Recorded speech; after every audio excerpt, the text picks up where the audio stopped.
Good morning, everybody. If you can go ahead and take a seat, please, in between the transitions to this session. I'm delighted to chair this session because its strategic nature. So both by the drive of the World Government Summit and DP World, they looked at East Africa, and it was germinated here a dozen years ago, as the chairman knows, to look at that region as a strategic outpost for development and growth as well.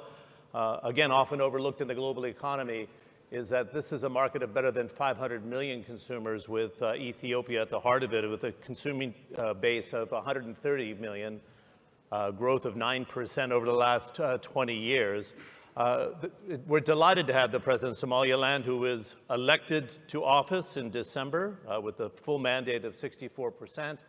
And of course, the chairman of DP World, who has made a commitment to East Africa and Somaliland. I would say that it was this move by DP World that helped plant a flag for development, which is a priority for the president. So I'd like to start in, Mr. President, on the Berbera port, the strategic nature sitting as a crossroads for the Middle East, East Africa, and the links to Asia.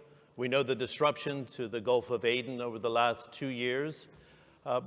What has it meant, that $400 million investment by DP World to economic growth, what it represents to GDP, your income for foreign investment and receipts as a result of the port? Because a lot of people don't understand what actually has been developed on the ground. Thanks.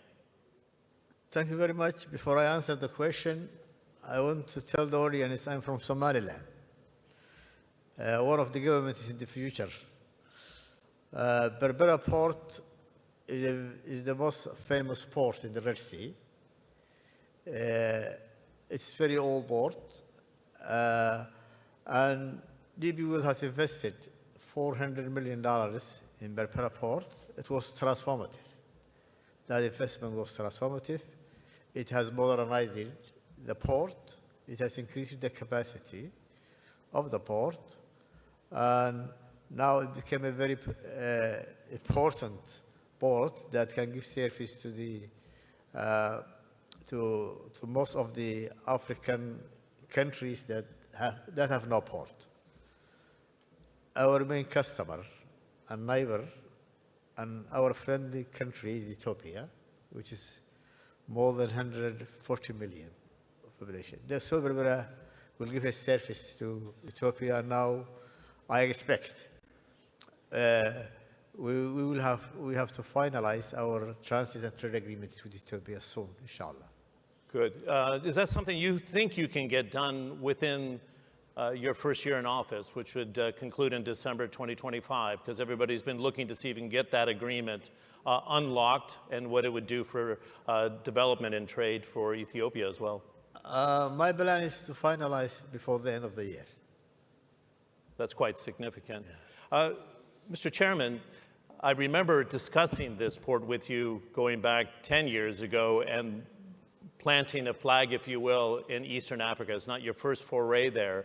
How does Berbera rate in all the operations you have in nearly 80 countries around the world in terms of modernization, the intelligent infrastructure, the strategic nature of how it can serve as a crossroads? Because you can make comparisons to what you have in Latin America, Far East Asia, Europe, of course, and the United States. What's the modernization that's actually been undertaken? Thank you. First of all, I am happy to attend the Government Summit, and I'm honored with the President, whom in short notice came, and he told me I've been only a few days in the office, and we told him, well, I think it's a good audience, they need to listen to you as a new President. We did a study on Ethiopia. Ethiopia has a double-digit growth in their economy. It's a country of over 100 million people. And the study shows that Ethiopia needs at least 5 ports to cope with the growth that they're going to see in their country. And we selected Berbera for many reasons. First of all, it's an old port.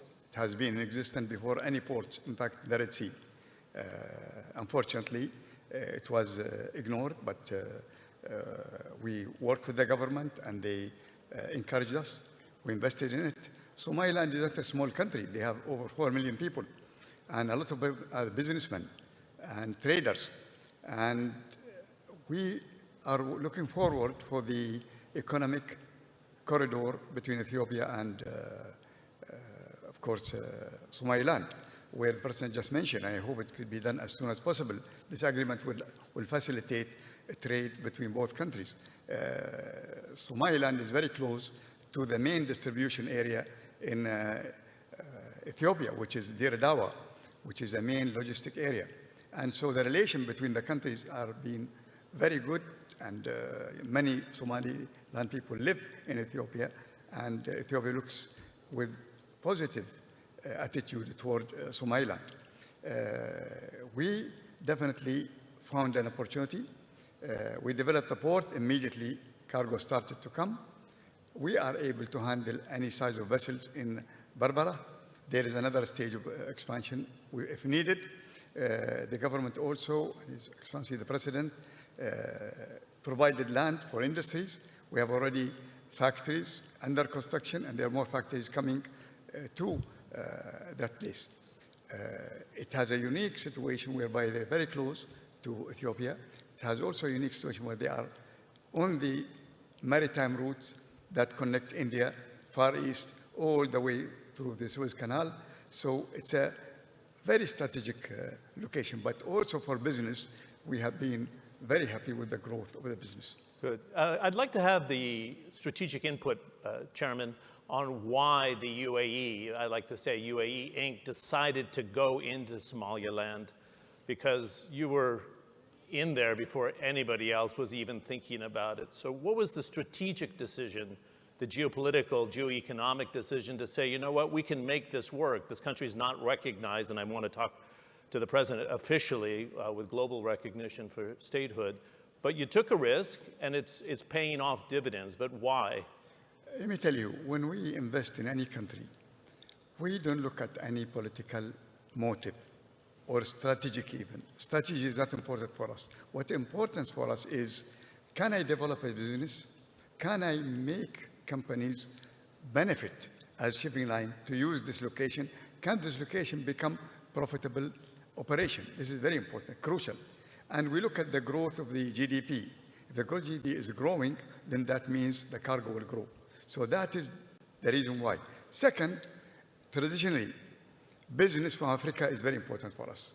And for many, many centuries. In fact, when you look at Kenya, Tanzania, Somalia, and Ethiopia, they are main traders of Dubai for a long time. A lot of re-export goes to those countries. So it's natural that we set up there. And I tell you, when we set up, immediately companies from Dubai also and Abu Dhabi set up there to provide services. So it is part of us really encouraging and strengthening our trading relation with Africa. Great. Mr. President, I don't want to put you on the spot here because it's a very strategic time for Somaliland. Some would not want to be on the radar of President Trump, especially allies with tariffs, and I want to address that with the chairman in the next question. But this new administration is talking about recognition for Somaliland, and I'm curious what strings are attached. What do you need to provide to the U.S. administration? But I think the Trump administration sees exactly what DP World and the UAE sees here in terms of its positioning, the military capabilities, the access into the seas without disruption of the Gulf of Aden. What's on the table here, if you can share where we are today with global recognition for statehood? Well, regarding the current situation of the whole world, Somaliland is located in a very strategic location. It has 850 kilometers of seashore in the Gulf of Aden. Somaliland, Berbera, both the port and the airport has been used previously during the Cold War. One is by Russians and one is by Americans. So you can understand the strategic location of Berbera. And Somaliland, as a country, has become independent on 26 June 1960. But unfortunately, it has chosen to give up its sovereignty to find Greater Somalia and join it with Somalia, who got its independence 5 days later, on 1st July 1960. And again, Somaliland has regained or reclaimed its independence on 18 May 1991. But until 1991, it has not been recognized officially by most of the countries. But all the countries in the world have been dealing with Somaliland as a separate entity. Somaliland is a country, is a democratic nation, which holds elections and gives transfer of power in a democratic way. Yeah, peaceful transition, actually. Yes. December. Like, I was asking something. I started to be, we have limited time. What's going to be the result of this recognition by President Trump? Does it jumpstart global official recognition as a country, in your view, sir? Regarding our democratic administrative system, we are expecting everywhere from the international community. We have all good relations with the United States, with Great Britain and other countries, but now we hope that the United States may be the first country to recognize Somaliland. That would jumpstart the whole process, I would imagine, right? Yeah. Okay. Mr. Chairman, we sat 3 weeks ago in Davos for the DP World Global Trade Outlook 2025, and you said something very prescient at the time. You said these moves by President Trump on trade, even with allies like Canada and Mexico, Yes. the European Union, they're supposed to be close friends, but the tariffs have moved forward in a big way. But you said something then, that he's desiring fair trade, not protectionist policies. Yes. I'm going to put you on the spot here. Do you still believe that? Is the case? I know even the UAE with its aluminium exports are quite concerned.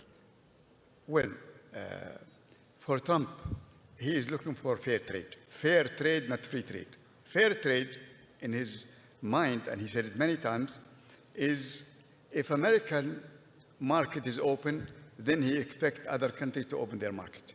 China's market has to be open for American products. This is the crucial thing for him. Now, with Trump, I've been following him for a long time. It is not what he says. So when you listen to him, his announcement, look at what he does, not what he says. When he said, for example, about Canada, I'm going to put a tariff. And then deliberately he will threaten so that he can go back and negotiate a deal. He's a businessman. He wants to make a deal. He wants people to come to the table to discuss. So with the Canadian, he asked them to do something. They fulfilled it.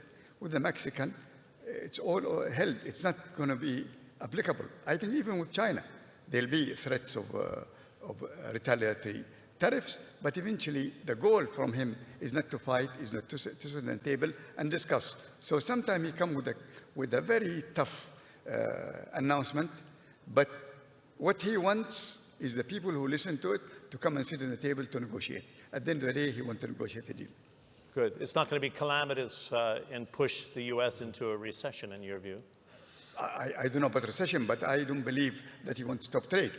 He wants fair treatment to American products. He wants things, you know, when you talk about Panama, for example, you know, he wants to come with a deal with the Panamanian.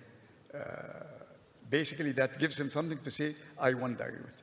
Good. Mr. President, any final thoughts as we conclude? Because there's also a potential for the military commanders to come into Somaliland as well, right?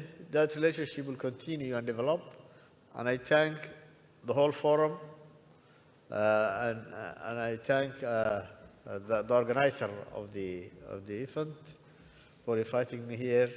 Thank you very much. Good. Nice to meet you in person. President Abdul Ali, Chairman Sultan bin Sulaim. Can we have a nice round of applause for both of them? Thank you very much. Thank you.